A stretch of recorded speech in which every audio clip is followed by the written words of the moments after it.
मुंबई के एक अस्पताल में 14 साल की एक लड़की एडमिट होती है। उसके इलाज के लिए तथा देख-रेख के लिए महिला डॉक्टर, यहाँ तक कि उससे पूछताछ के लिए महिला पुलिसकर्मी तथा यहाँ सफाई कर्मी भी महिला ही थे। उसके रूम में पुरुष जाना तो दूर, पुरुष नाम लेना भी वर्जित था। क्योंकि वो लड़की पुरुष नाम से इतना घबराई हुई थी, मानो कि जैसे ही पुरुष नाम सुनती थी, तो उसकी जान तुरंत निकल जाए, यानी कि तुरंत मर जाएगी। दरअसल उस लड़की के साथ हुआ भी कुछ ऐसा ही था। एक 14 साल की लड़की होती है, पुणे के पनवारी थाना के क्षेत्र का मामला होता है। लड़की के माता-पिता नर्सरी में काम किया करते थे, पौधों की देखभाल किया करते थे, पौधों में पानी डाला करते थे। उन्हीं की एक 14 साल की लड़की किसी लड़के से प्रेम प्रसंग में थी। वो एक दिन रात्रि में 31 अगस्त 2021 को रात्रि के समय अपने घर से निकलती है और पुणे रेलवे स्टेशन पर उस लड़के का इंतजार कर रही होती है। रात के करीब 10 बज चुके थे, लड़का नहीं आता है तो बड़ा ही वो चिंतित खड़ी हुई थी। तभी उसकी लड़की पर एक ऑटो वाले की नज़र पड़ती है। जैसे ही उस ऑटो वाले की नज़र पड़ती है तो ऑटो वाला तुरंत उस लड़की को हैरान देखकर उससे पूछता है, क्या बात है, तुम बहुत परेशान हो? बताओ मुझे, शायद मैं तुम्हें दिक्कत कुछ कम कर सकूं, तुम्हारी कुछ मदद कर सकूं। लड़की मासूम थी, लड़की सारी सच्चाई बता देती कि लड़की बताती कि दरअसल मैं अपने घर वालों को बिना बताए अपने बॉयफ्रेंड से मिलने आई थी और लेकिन वो नहीं आया। इतनी बात सुनकर ऑटो वाला उसे दिलासा दिलाकर वहां से चला जाता है।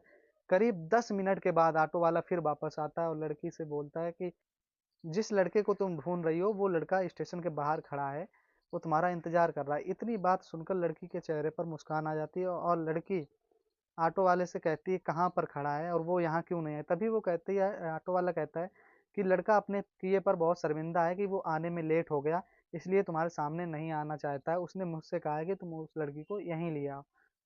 लड़की बहुत ज्यादा थकी हारी घबराई हुई थी क्योंकि वहां पानी भी नहीं था और तभी ऑटो वाला उसे एक पानी की बोतल देता है और लड़की पानी पीने लगती है। लड़की पानी पीते पीते ही चल रही थी ऑटो वाले के साथ, तभी उसे चक्कर आने लगता है।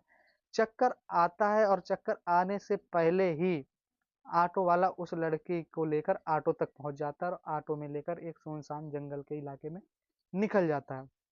लड़की अब पूरी तरह से नशीले पदार्थ पी चुकी थी, उसे भी जरा भी होश नहीं था कि उसके साथ क्या हो रहा था। ऑटो वाला उस लड़की के साथ करीब 3 घंटे तक रेप करता है। रेप करने के बाद वो एक लॉन्ज में ले जाता है जहां करीब 10 से 12 या 15 लड़के उस लड़की का इंतजार कर रहे थे। जैसे ही उस होटल लॉन्ज में लड़की को ऑटो वाला लेके जाता है तो उसे एक कमरे में कर दिया जाता है। लड़की के पूरे कपड़े उतार दिए जाते हैं। लड़की अब पूरी तरह से निवस्त्र थी और बहुत ही शर्मा रही थी, बहुत घबराई हुई थी। अब लड़का बारी बारी से जाते हैं और उसके साथ रेप करते हैं। एक दूसरे के बाद एक दूसरा, एक दूसरे के बाद एक दूसरा, ये प्रक्रिया चल रही थी। धीरे धीरे सुबह हो जाती है। सुबह होती है तो लड़की बहुत जोर जोर से चिल्लाती है, लेकिन चिल्लाने की आवाज ना जाने क्यों ना कोई होटल मालिक सुन रहा था, ना वहां पर कोई काम करने वाला और ना ही जो होटल में आने जाने वाले ग्राहक भी उसकी आवाज नहीं सुन पा रहे थे। यहाँ तक कि बताया जाता है कि उस लड़की को इंजेक्शन दिया जा रहा था कि वो चिल्ला ना पाए। वो 11-12 लड़के उस लड़की के साथ बारी बारी से रेप करते हैं। अब लड़की बदहाल हो चुकी थी, भूख से तड़प रही थी।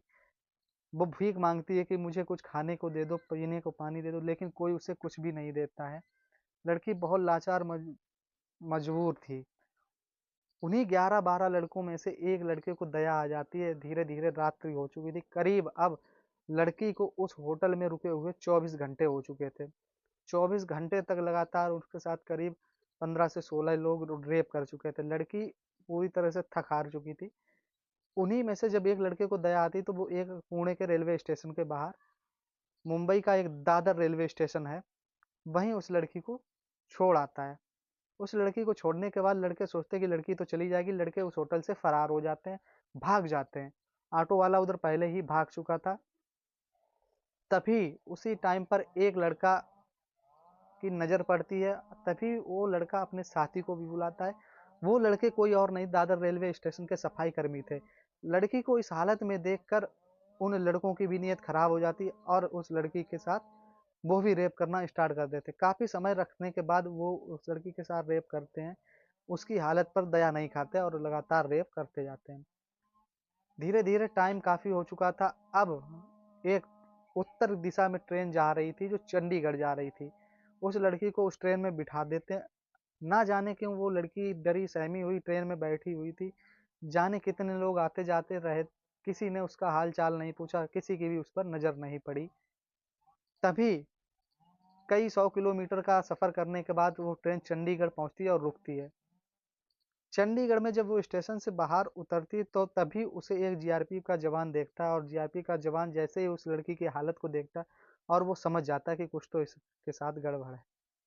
जीआरपी का जवान, वो पुलिस वाला, उस लड़की के पास जाता है, उससे पूछता है, लेकिन लड़की बहुत घबराई हुई थी। लड़की कुछ नहीं बताती, क्योंकि पुरुष भी वही था, पुलिस की वर्दी में भी पुरुष था, क्योंकि मदद के नाम पर अभी तक उसके साथ कई लोग रेप कर चुके थे। पुलिस को वो कुछ नहीं बताती, लेकिन जब वो ट्रेन से उतरती है, चंडीगढ़ स्टेशन से आती है, क्योंकि चंडीगढ़ तक ही वो ट्रेन थी, उससे आगे ट्रेन नहीं जानी थी, वहीं से वापस जानी थी।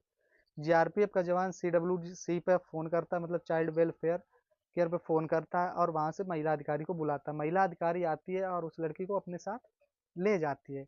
कई घंटों की पूछताछ के बाद, लार दुलार करने के बाद, लड़की को अपना माँ जैसा व्यवहार दिखाकर लड़की को अपने में सम्मिलित कर लेती है। और लार दुलार करने के बाद जब महिला अधिकारी उस लड़की से उस पूरी कहानी के बारे में पूछती है, तो लड़की घर से निकलने से लेकर मुंबई दादर पूरी कहानी बताती। कहानी को वो अपनी दास्तां बयां करते करते इस तरह भावुक हो जाती है। उसकी भावुकता को देखकर और उसकी कहानी को सुनकर महिला अफसर भी रोने लगती है और उसके आंसू निकलने लगते हैं। पास में पुलिसकर्मी भी खड़ा था, वो भी रोने लगता है, क्योंकि बात थी भी रोने वाली, आंसू निकलने वाली, क्योंकि किसी की बहन बेटी के साथ अगर ऐसा होता है तो आंसुओं के अलावा और क्या ही निकलेगा।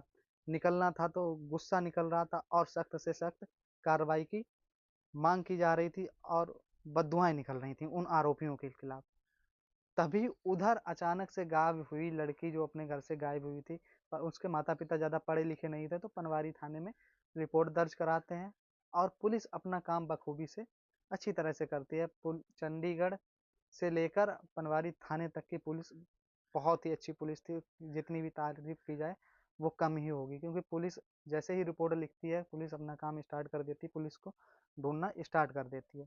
धीरे धीरे पुलिस अब ढूंढ रही थी, लेकिन लड़की का कोई अभी तक अता पता नहीं चल रहा था। जब लड़की के नंबर का सीडीआर निकाला जाता है, सीडीआर के बाद कई सीसीटीवी, करीब 100 से 200 सीसीटीवी खंगाले जाते हैं, तभी एक पुणे के रेलवे स्टेशन में वो लड़की दिखाई देती है और उस ऑटो वाले के साथ जाती हुई दिखाई देती है। तो उस ऑटो का नंबर मिल जाता है, उस ऑटो वाले का नंबर निकाला जाता है और उस ऑटो वाले तक पहुंचा जाता है। उस ऑटो वाले से पहुंचने तक से लेकर अभी तक 16 आरोपी गिरफ्तार हो चुके थे, और उन लड़कों को भी गिरफ्तार किया जाता है।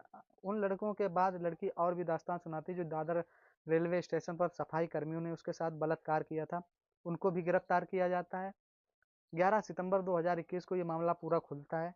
मामला फास्ट कोर्ट में चला जाता है, और कुछ ही समय बाद लड़की के पक्ष में नतीजा आता है, और उन आरोपियों को सख्त से सख्त सजा दी जाती है।